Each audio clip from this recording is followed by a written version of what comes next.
The Upanishads in two parts. Part 2, translated by F. Max Muller. Brihadaranyaka Upanishad, 3rd Adhyaya, 5th Brahmana. Then Kahola Kaushikeya asked, Yajnavalkya, he said, tell me, the Brahman, which is visible, not invisible, the self, Atman, who is within all. Yajnavalkya replied, this, thyself, who is within all. Which self, O Yajnavalkya, is within all? Yajnavalkya replied, he who overcomes hunger and thirst, sorrow, passion, old age, and death. When Brahmanas know that self and have risen above the desire for sons, wealth, and new worlds, they wander about as mendicants. For a desire for sons is desire for wealth, a desire for wealth is desire for worlds. Both these are indeed desires. Therefore, let a Brahmana, after he is done with learning, wish to stand by real strength. After he is done with that strength and learning, he becomes a Muni, a Yogin.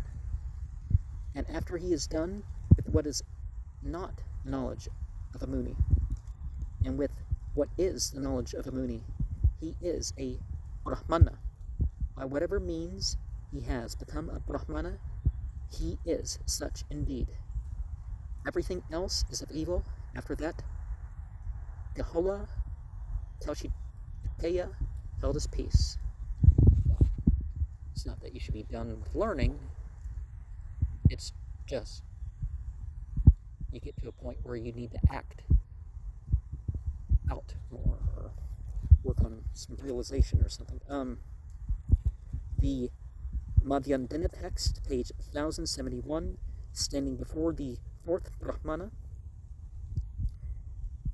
the Brihadaranyaka Upanishad,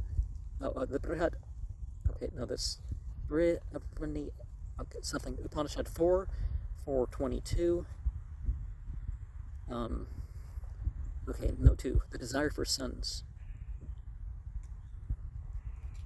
Because you want somebody to continue your lineage and other stuff, right? Life in the world of the fathers, the new worlds, or in the world of the entities. And real strength, knowledge of the self, which enables us to dispense with all other knowledge. And he is such a Brahmana indeed. Mr. Go proposes an alternate reading. Let a Brahmana renounce learning and become like as a child. And after renouncing learning, and a childlike mind, let him become a quietist. And when he has made an end of quietism and non-quietism, he shall become a Brahmana. A Brahmana indeed.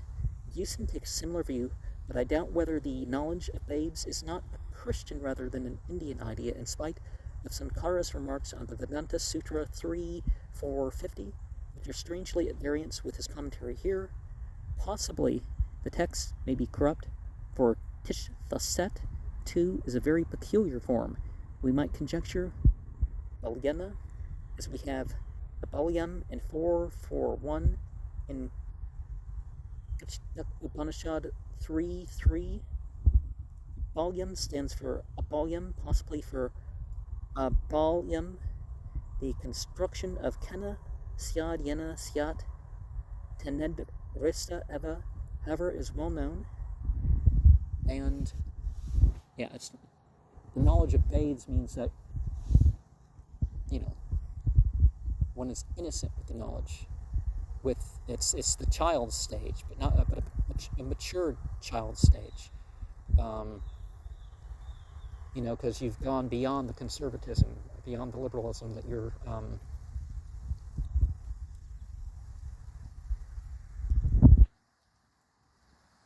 in it for yourself, and that these things are fresh for you, like you're experiencing them for the first time, rather than hearing old rumors. I didn't articulate that too well, but you get the idea. But they do tend to phrase it more according to a Christian way when they're talking about these old texts, whether they're trying to support their own doctrines as somehow presaged they are trying to diminish them.